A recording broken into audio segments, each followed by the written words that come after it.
નમસ્કાર ખેડૂત મિત્રો, અત્યારે તમને જે પ્લોટ દેખાઈ રહ્યો છે એની અંદરથી આપણે જમીનના નમૂના તેમજ કેવી રીતે નમૂના લેવા એ આપણે વિગતવાર તમને સમજાવીશું. એની પહેલાં તમે ફોલો કરી લો. તો આપણે જેમ કે આપણી આ પ્લોટ જે જમીન છે એની તો સર્વપ્રથમ જે આપણે થોડુંક અંદર આવી જવાનું અને અંદર આવ્યા પછી જે પહેલો જે ખૂણો પડે છે જે જમીનથી, તો પહેલાં તો આપણે આ જે ઉપરનું લેયર છે એ થોડુંક લઈ લેવાનું.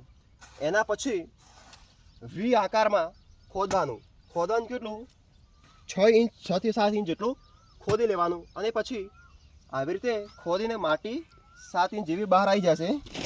એ માટી આપણે પછી આવી રીતે કટ્ટા ઉપર લઈ લેવાની. હજી જો થોડીક અંદર પડી છે.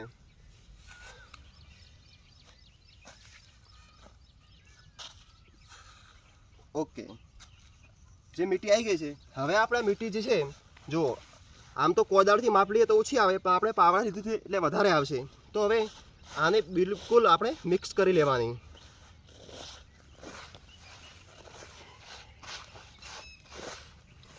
હવે આના આપણે 4 ભાગ કરી લેવાના છે. હવે શું કરવાનું છે, આ 4 ભાગ થઈ ગયા તો 2 ભાગ આમાંથી કાઢી દેવાના છે. તો આપણે 2 ભાગ આઉટ કરી દઈએ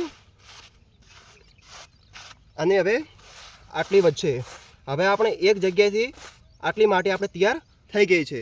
હવે આપણે આવી રીતે ખેતરમાં 5-7 જગ્યાએથી આપણે આવી રીતે નમૂના લઈશું અને એ નમૂના લીધા પછી આપણે શું કરવાનું, જેમ કે આખી આપણે માટી લઈ લીધી તો બધી માટી પછી અહીંયા ભેગી કરવાની. જેમાં મેં ભેગી કરી એવી રીતે બધી ભેગી કરવાની અને એવી રીતે વિગતવાર બધી માટીને મિક્સ કરી લેવાની અને એના ટોટલ 4 ભાગ કરતું હેડી જવાનું અને 2 ભાગ આઉટ કરી દેવાના.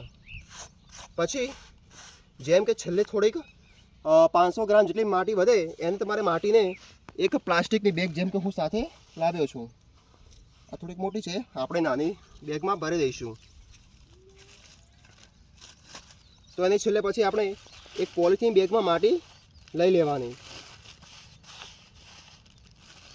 અને આ માટી લીધા પછી આપણે આને ગાંઠ મારી દઈશું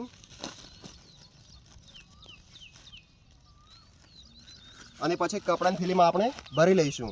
એટલે આપણો જમીનમાં જે જગ્યાએ રિપોર્ટ થતું હોય એ જગ્યાએ આપણે રિપોર્ટ કરવા મૂકી દઈશું. નામ, સર્વે નંબર અને સરનામું ચોક્કસ લખીને મોકલી દેવું.